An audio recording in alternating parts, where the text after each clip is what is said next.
네, 여러분 3일 동안 잘 지내셨습니까? 날씨가 굉장히 무덥습니다.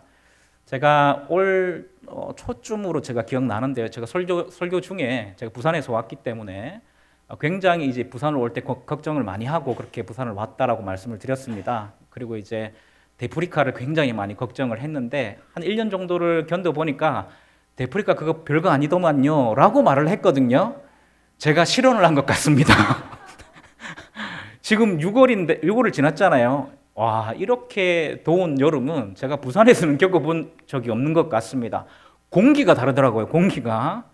어쨌든 이 무더운 여름 하나님의 은혜 가운데에 거하시면서 하나님과 동행하며 하나님 주시는 그 은혜를 풍성히 누리시는 저와 여러분들 될 수 있기를 주님의 이름으로 축복합니다.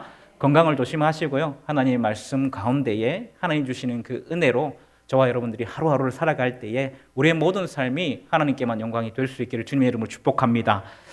여러분, 지난 주일 오후 예배 때 저는 회색 그리스도인에 대한 말씀을 드렸습니다. 여러분 기억나실런지 모르겠습니다. 3일 전이었죠, 그죠? 여러분, 이 회색 그리스도인이라는 단어는 제가 만든 단어가 아니라고 말씀을 드렸고요.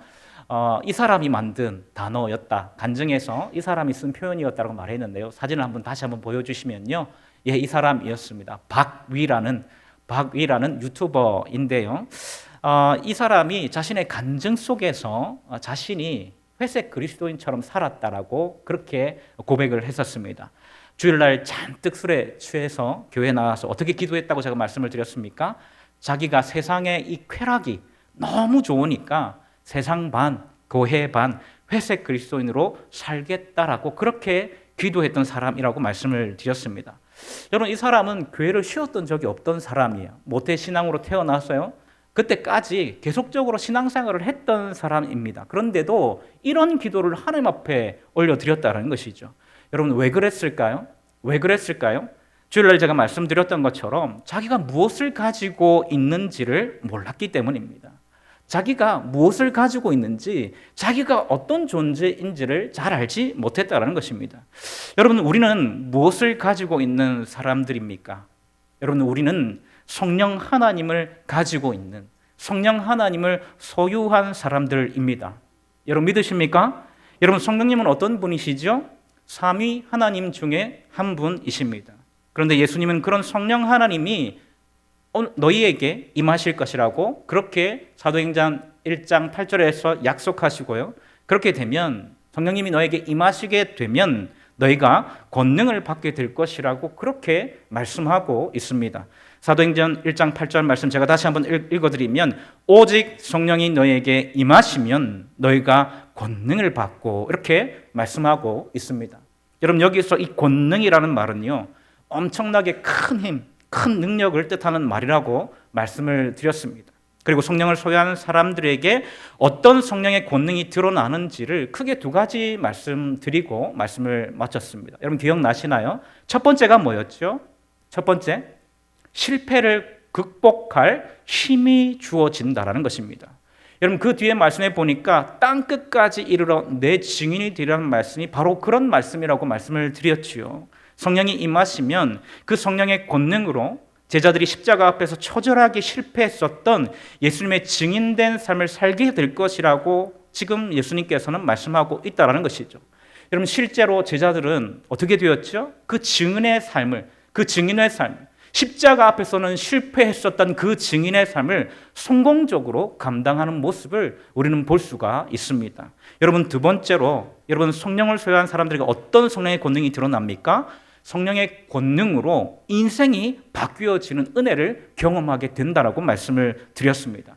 여러분, 그 대표적인 인물이 누구라고요? 사도행전에 나와 있는 사도 바울이라는 사람입니다. 그리고 또 저와 여러분이라고 할 수 있겠지요.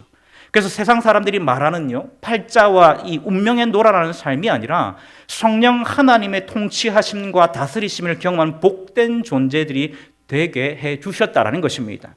사랑하는 여러분, 우리 안에 성령 하나님이 함께 하신 줄로 여러분 믿으시길 바랍니다.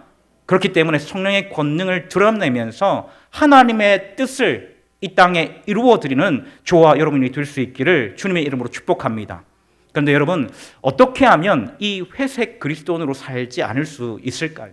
여러분 제일 중요한 것은요, 단순히 우리 안에 성령님이 계시는 것을 아는 것으로 그치는 것이 아니라요, 우리와 임마누엘 하시는, 우리와 함께 하시는 성령 하나님과의 스토리를 만들어가는 것이 굉장히 중요합니다. 여러분 제일 중요한 게 뭐라고요? 단순하게 우리 안에 성령님이 계시다, 그것을 아는 것으로 그치는 것이 아니라 우리와 함께 하시는 이 임마누엘 하시는 성령 하나님과 이 스토리를 만들어 나가는 것. 다른 말로 하면요, 친밀한 교제를 이루어가는 것이 제일 중요하다는 말씀입니다. 여러분 무슨 뜻일까요? 예를 들어 보겠습니다. 여러분 저에게는요 7살짜리 아들이 있어요. 저랑 똑같이 생겼습니다. 늘 말씀드리지만 저랑 똑같이 생겼기 때문에 잘생긴 겁니다. 다시 한 번 더 강조드립니다. 우리 고사님 중에서 그걸 거부하시는 분이 계시기 때문에 저랑 똑같이 생겼기 때문에 잘생긴 거예요. 여러분 이 7살짜리 아들이 있는데 여러분 얘가 4살 때까지 언어를 그렇게 잘 하지를 못했어요. 굉장히 걱정을 많이 했습니다. 왜냐하면 첫째는요 말을 굉장히 잘했어요. 2살 때부터 말이 트이기 시작해서요 단어뿐만 아니라 문장을 쓰고 그렇게 했는데 제 아들은 이상하게 저를 닮아서 그런지는 모르겠는데 4살 때까지 이렇게 말을 잘 하지 못한다는 느낌을 굉장히 많이 받았습니다. 여러분 지금은 달라요. 지금 굉장히 말을 잘합니다. 얼마나 말을 잘하는지요. 제가 말씀드렸죠. 저를 얼마나 잘 흉내를 내는지. 목사님 놀이 한다 하면 그때부터 보면대를 펴고요, 넥타이를 매고요, 자기가 목사님 놀이를 합니다. 찬양을 하고요, 기도를 하고요, 말씀을 선포하는 일을 합니다. 여러분 얼마 전에 제가 결혼식이 있어서 서울을 갔다 왔거든요. 서울을 갔다 왔는데 저한테 인사를 하더라고요. 아빠 결혼식 잘 다녀왔어? 이렇게 하는 거예요. 제가 뭔가 좀 이상한 거예요. 뭔가 좀 이상하다고 느꼈는데 알고 봤더니 얘가 대구 사투리를 배운 거예요. 정확하게 표현한지는 모르겠지만. 그리고 얼마 전에 이상한 노래를 부르더라고요. 이상한 노래를 부르면서 최강 삼성 승리하리라 하리라 이렇게 하는 거예요. 저는 그게 뭔지 몰랐어요. 여러분 저는 야구를 별로 안 좋아하는데요. 이게 삼성 응원가인가 그렇더라고요. 삼성 팬이 아마 많이 계실 것 같은데 여러분 저희 집안은 대대로 롯데 팬입니다. 롯데 팬. 장인 어른부터 시작해서 전통적으로 롯데 팬인데 우리 집안에 최초로 삼성 팬이 생겼어요. 굉장히 지금은 말을 잘하는데요. 그때는 얘가 말을 잘 하지를 못해가지고 제가 얘 말을 잘 알아듣지를 못했습니다. 어느 날 제가 설교를 준비하고 있었는데요. 갑자기 얘가 제 방에 들어오더라고요. 그러면서 얘가 뭐라고 얘기를 합니다. 뭐라고 얘기했냐면 이렇게 얘기를 하는 거예요. 아빠라는 말도 잘 못했어요. 아빠 나 못 잡다 이렇게 하는 거예요. 여러분 무슨 말인지 이해가 되시나요? 알아들으시겠습니까? 정확하게 이렇게 아빠 나 못 잡다 이렇게 얘기를 하는 거예요. 무슨 말인지 저도 모르겠잖아요. 그래서 다시 한번 물었어요. 제 아들의 이름이 예한인데 예한아 무슨 말이야? 그러니까 똑같은 말을 또 반복하는 거예요. 아빠 나 못 잡다. 아빠 나 못 잡다. 그런데도 제가 말을 못 알아들으니까요. 얘가 짜증을 내기 시작하는 거예요. 4살짜리 애가요. 아빠한테 짜증을 내는데 아빠 나 못 잡다. 이렇게 짜증을 내기 시작하더라고요. 그래서 제가 계속 그 말을 못 알아듣고 있는데요. 희한한 일이 벌어집니다. 여러분 저는 방에 있고 제 아내는 거실에서 있는데 이 말을 들었던 거예요. 그리고는 이 말을 해석해 주는 겁니다. 자기가 모기를 잡았다고 얘기를 하는 거라는 거예요. 그러니까 이 말은 아빠 나 모기 잡았다 이 말인 겁니다. 여러분 제가 그래서 제 아들한테 다시 한번 물어봤어요. 그래 예한이가 모기 잡았다고 하니까 그제서야 얘가 굉장히 씩씩한 이제 행동으로 하고 굉장히 득이양양해가지고 제 방을 나가더라고요. 여러분 제가 이 상황을 딱 겪으면서 여러분 이상하다고 느낀 거예요. 이상하다라고. 여러분 이상하지 않으세요? 여러분 아내랑 저랑 똑같은 말을 들었죠. 다른 말을 들은 게 아닙니다. 여러분 우리 아들이 엄마한테는 가서 유창한 발음으로 어마마마 소자가 모기를 잡았사옵나이다 이렇게 말하지 않았죠. 또 저한테는 어눌한 억양으로 그렇게 말하지 않고 똑같이 어눌한 억양으로 자기가 모기를 잡았다라고 이야기를 했어요. 심지어는요 얘가 저한테 직접 와서 얘기를 했기 때문에 저는 직접 들었고요. 제 아내는 감정적으로 멀리서 들었습니다. 그런데 저는 어떻게 됐어요? 못 알아들었습니다. 그런데 저희 아내는 그 멀리서 들었던 그 말을 정확하게 이해하고 그 말을 해석해내었다는 것이죠. 여러분 왜 이런 차이가 나는 것일까요? 그 이유는 간단하죠. 우리 어머니들은 잘 알고 계시죠? 굉장히 간단합니다. 왜냐하면 아내가 저보다 더 많은 시간 동안 아들과 친밀한 시간을 보냈기 때문이에요. 여러분 이해하십니까? 제 아내가 저보다 더 많은 시간 동안 아들과 친밀한 시간을 보내면서 교제하고 얘의 말들을 자주 들었기 때문에 얘가 이런 발음으로 말을 하는 것이 어떤 의미인지를 빨리 캐치해냈다라는 그런 말씀입니다. 여러분 신앙생활도 마찬가지라는 것이죠. 여러분 우리와 함께 하시는 성령 하나님과의 스토리가 많아지고요. 관계가 더 친밀할 때에 하나님의 뜻을 더 많이 알게 되고요. 그 뜻대로 우리가 이 세상을 살아가면서 이 땅에 하나님의 영광을 드러낼 수 있다는 것입니다. 여러분 아멘이십니까? 여러분 오늘 본문을 한번 보십시오. 여러분 오늘 본문을 보시면 예수님께서 사도행전 1장 8절에서 약속하신 성령이 임재하신 이후에 일어난 일들을 말씀하고 있어요. 여러분 사도행전 2장 1절에서 3절 말씀을 보시면 성령 강림 사건이 일어나는데요. 그때 예수님의 명령을 붙들고 기도했던 모든 사람들이 성령의 충만함을 경험하게 됩니다. 그리고는 각 나라의 방언으로 말을 하는 일이 벌어지죠. 여러분 4절 말씀 다 같이 한번 보실까요? 우리 이 말씀 다 같이 한번 읽어봅니다. 시작. 그들이 다 성령의 충만함을 받고 성령이 말하게 하심을 따라 다른 언어들로 말하기를 시작하니라. 아멘. 여러분 이게 성령 강림 사건 이후에 이 제자들이 경험한 하나님의 독특한 특별한 은혜였습니다. 성령의 충만함을 받고 다른 언어들로 말하기를 시작했어요. 여러분 근데 그때에 여러분 이 예루살렘에는요 어떤 사람들이 많이 모여 있었냐면 세계 각지에서 몰려온 유대인들이 이 예루살렘에 많이 있었습니다. 왜냐하면 명절이었거든요. 명절에는 예루살렘 성전으로 모이라는 율법에 근거해서 많은 유대인들이 이 예루살렘 성전에 모여 있었던 그런 때입니다. 그런데 이 사람들이 이 제자들의 모습을 보고 굉장히 깜짝 놀랐습니다. 왜냐하면 제자들이 성령을 따라 하는 말들이요 자기들의 언어였기 때문에. 여러분 각양각색의 사람들이 온 거예요. 정말 그 많은 나라에서 지금 예루살렘 이 성전으로 사람들이 모였는데 여러분 그 나라 말들을 지금 이 제자들이 하고 있었던 것입니다. 여러분 그래서 사람들 사이에 많은 소란들이 일어났습니다. 왜냐하면 설명이 안 되는 일이잖아요. 여러분 딱 봐도 갈릴리에만 살았을 것 같은 사람들이 세계 각지의 언어를 지금 구사하고 있는 거예요. 그 모든 사람들이 그 언어들을 이해하고 있는 거예요. 여러분 자신들의 상식으로는 이해가 안 되는 일이 벌어지고 있으니까 큰 소란이 일어났습니다. 여러분 그래서 어떤 사람들은요 뭐라고 생각했냐면 자기들이 술에 취했구나라고 생각을 했었습니다. 여러분 그때에 누가 등장하죠? 예수님의 수제자 이 베드로가 등장을 해서 설교를 하기 시작합니다. 그리고 베드로의 설교의 이 결론 부분이 오늘 본문 앞부분에 있는 36절 말씀이거든요. 여러분 이 말씀 다 같이 한번 읽어봅니다. 시작. 그런즉 이스라엘 온 집은 확실히 알지니 너희가 십자가에 못 박은 이 예수를 하나님이 주와 그리스도가 되게 하셨느니라 하니라. 아멘. 여러분 베드로는요 이 설교를 통해서 지금 경험하는 이 일이 구약의 예언이 성취된 일이라고 말했습니다. 이 36절 앞부분에 그렇게 설명을 하고 있거든요. 그러면서 예수님이 구약부터 예언된 메시아, 우리의 구원자이신데 그런 예수님을 너희가 십자가에 못 박아 죽게 했다라고 그렇게 이야기하고 있습니다. 여러분 베드로의 이 설교를 들은 사람들은 어떤 반응을 보였습니까? 오늘 본문 37절 말씀을 보면 이렇게 말씀하고 있죠. 그들이 이 말을 듣고 마음에 찔려 베드로와 다른 사람들에게 물어 이르되 형제들아 우리가 어찌할꼬 하거늘 이렇게 말씀하고 있습니다.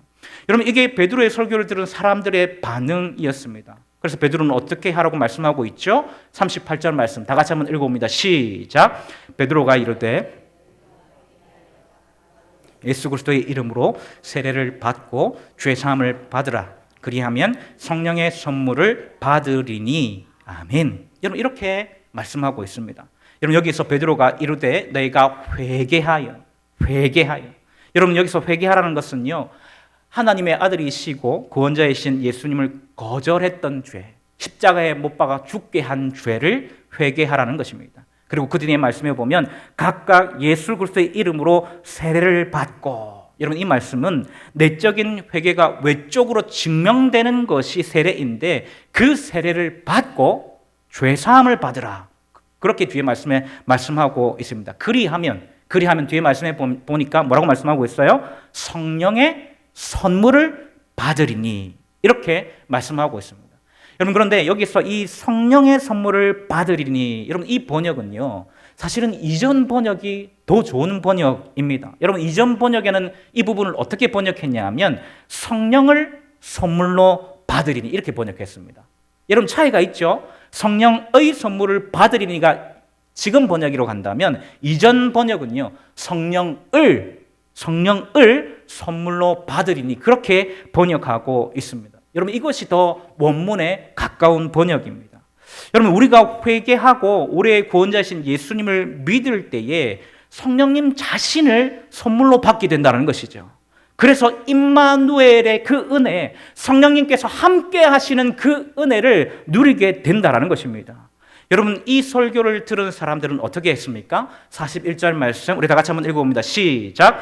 그 말을 받은 사람들은 세례를 받음에 이날에 신도의 수가 3,000이나 더하더라. 이렇게 말씀하고 있습니다. 이 베드로의 말씀을 듣고 많은 사람들이 반응했습니다. 그래서 회개하고 이 사람들이 세례를 받아서 그날에 믿게 된 사람의 수가 3,000이나 더해졌다라고 그렇게 말씀하고 있습니다. 여러분, 여기까지가 오늘 본문의 말씀입니다. 성령의 강림 사건 이후에 베드로를 통해서 성령의 권능이 드러났던 것이죠. 그래서 그날 믿는 사람의 수가 3,000명이나 더해졌다라고 그렇게 말씀하고 있습니다. 그런데 여러분, 잘 생각해 보십시오. 여러분, 베드로가 이런 성령의 권능을 드러낼 수 있었던 이유가 무엇이었을까요? 성령 강림 사건 이후에 일어난 일들로 인해서 모두 다 어리둥절하고 있었잖아요. 여러분, 그로 인해서 소란이 일어났을 때에 여러분, 다른 제자들이 아니라 이 베드로가 하나님의 뜻을 계시하고 이 일이 어떻게 된 일인지를 설명하는데, 여러분, 어떻게 이 베드로는 하나님의 뜻을 해석할 수 있었을까요? 여러분, 그 이유는요, 베드로가 그 누구보다 많은 스토리를 예수님과 쌓은 사람이었기 때문입니다. 다른 말로 하면요, 이 베드로가 예수님 가까이에서 친밀한 교제를 했던 제자였다라는 것입니다. 여러분, 우리가 잘 아는 것처럼 여러분, 베드로는 예수님의 수제자로요, 예수님과의 이 스토리가 많았던 그런 사람이었습니다. 여러분, 그래서 예수님과의 첫 만남에서부터 놀라운 기적을 경험하지 않습니까? 여러분, 베드로가 예수님의 제자로 부르심을 받았을 때에 베드로가 어디에 있었지요? 바닷가에 있었습니다. 베드로는 어부로서요, 여러분, 그것도 바다에서 잔뼈가 굵은 어부로서 평생을 통해서 축적한 노하우가 있었던 그런 사람이었죠. 어디에 가서 고기를 잡으면 고기가 많이 잡히는지, 어느 계절에는 또 어느 시간대에 이 고기가 더 많이 잡히는지를 경험적인 지식을 통해서 잘 알고 있었던 그런 사람이었습니다. 여러분, 그런 베드로가 예수님을 만나기 전날 밤에 어떤 일을 경험하게 되지요? 자신의 그 평생의 노하우를 다 동원해서 밤이 새도록, 여러분, 성경의 표현에 따르면 밤이 새도록 고기를 낚으려고 수고하고 애를 썼습니다. 그런데 그렇게 밤을 꼬박 세워서 고기를 낚으려고 애를 쓰고 수고를 했는데 결과가 어떻게 되었죠? 단 한 마리의 물고기도 낚지 못했습니다. 여러분, 그래서 그 다음 날에 허탈한 마음으로 그물을 싣고 집으로 가려고 하고 있는데, 여러분, 그때에 이 베드로를 누가 찾아오셨습니까? 예수님께서 이 베드로를 찾아오셨습니다. 그리고 예수님은 베드로의 이 배를 빌려서요, 예수님을 따라온 무리들에게 하나님 나라의 복음을 전하신 이후에 갑자기 베드로에게 명령하시죠. 어떤 명령을 내리십니까? 깊은 바다로 가라. 깊은 바다로 가라. 여러분, 베드로는 어떻게 했죠? 여러분, 이미 그물을 씻었어요. 이미 이 그물을 씻었다는 것은 일이 끝났다는 겁니다. 그런데 이 베드로가요, 예수님의 말씀을 따라서 깊은 바다로 가게 됩니다. 그리고 그 깊은 바다에 도착했을 때에 예수님께서 한 번 더 이 베드로에게 명령을 내리시죠. 어떤 명령이었습니까? 그 깊은 바다에 그물을 던지라는 것입니다. 여러분, 베드로가 어떻게 했습니까? 순종하죠. 여러분, 누가복음 5장 5절입니다. 누가복음 5장 5절. 말씀에 의지하여 내가 그물을 내리리이다. 순종합니다. 여러분, 그 결과로 어떤 경험을 하게 됩니까? 그물이 찢어질 정도로 고기를 낚게 됩니다. 여러분, 그때 베드로가 보였던 반응이 있습니다. 여러분, 이게 중요한데요. 여러분, 누가복음 5장 8절 말씀 다 같이 한번 읽어보실까요? 누가복음 5장 8절 시작. 시몬 베드로가 예수의 무릎 아래에 엎드려 이르되 주여 나를 떠나소서 나는 죄인이로소이다 하니. 아멘. 여러분, 이게 그 기적을 경험한 베드로가 보인 반응입니다. 여러분 이 기적을 경험하고 지금 이 베드로가 예수님께 뭐라고 고백하고 있어요? 자신이 죄인임을 고백하고 있습니다. 여러분 지금 이 베드로의 반응은요, 하나님을 만났던 사람들의 전형적인 모습을 보여주고 있습니다. 여러분 그러니까 지금 베드로는요, 예수님과의 첫 만남부터 예수님을 하나님처럼 인식하고 있는 것입니다. 여러분 이해가 되십니까? 여러분 베드로는요, 첫 만남에서부터 이 기적을 통해서 예수님이 하나님과 같은 분이라는 것을 직감적으로 알았다는 것이죠. 그래서 여러분 이 마태복음 16장을 보면요, 마태복음 16장을 보면 가이사랴 빌립보에서 예수님이 제자들에게 너희는 나를 누구라고 생각하느냐라는 그 질문을 던지지 않습니까? 여러분 그때 다른 이 제자들은요, 예수님이 뭐 그저 선지자들 중에 하나이거나 훌륭한 랍비 중에 한 분이라고 생각하고 있었잖아요. 그런데 그때에 이 베드로가 어떤 고백을 하게 되죠? 마태복음 16장 16절입니다. 다 같이 한번 읽어봅니다. 시작. 주는 그리스도시요 살아계신 하나님의 아들이시니다. 아멘. 여러분 이 고백을 하지 않습니까? 여러분 그러니까 이 고백은요, 예수님과의 친밀한 교제 속에서 나온 이 베드로의 고백이었다라는 것입니다. 사랑하는 여러분 이렇게 베드로는 예수님과의 깊은 스토리가 있었기 때문에, 친밀한 교제가 있었기 때문에 다른 사람들보다 더 깊이 하나님의 뜻을 알 수 있었던 것입니다. 그래서 성령 강림의 사건이 일어나고요, 이 일을 이상하게 여기는 많은 사람들에게 설교를 통해서 하나님의 뜻을 드러냈고요, 그 설교를 듣고 많은 사람들이 회개하고 믿는 역사가 드러나서 오늘날의 교회가 처음으로 세워진 계기가 되었던 것이죠. 사랑하는 여러분, 사실 우리에게도 이 일이 필요하다는 것입니다. 하나님과의 친밀한 스토리가 있을 때, 친밀한 교제가 있을 때에 여러분 우리가 희한한 삶을 살지 않고 회색 그리스도인으로 살지 않고 세상 반, 교회 반, 세상의 쾌락이 너무 좋아서 그렇게 살지 않고 하나님의 뜻을 이해하고 우리가 이 땅을 살아가게 된다는 것입니다. 사랑하는 여러분, 우리는 지금 2024년의 상반기를 보내고요, 이제 하반기를 시작하는 첫 수요 예배를 드리고 있습니다. 여러분 상반기에 우리의 삶이 어떤 모습이었습니까? 혹시 우리의 삶이 회색 그리스도인과 같은 그런 삶은 아니었습니까? 바라기는 우리의 삶이 회색 그리스도인과 같은 삶이 아니라 하나님의 뜻을 이루어드리는 그런 복된 삶이 될 수 있기를 주님의 이름으로 축복합니다. 여러분 그렇게 되기 위해서는 어떻게 해야 한다고요? 하나님과의 깊은 스토리가 있어야만 합니다. 다른 말로 하면요, 친밀한 교제가 있어야만 합니다.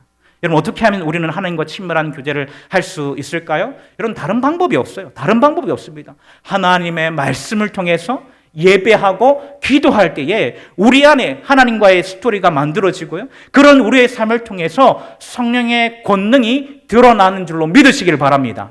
여러분 말씀을 정리합니다. 여러분 우리 교회는요, 올해 들어서 리딩 지저스를 통해서 성경 통독을 진행 중입니다.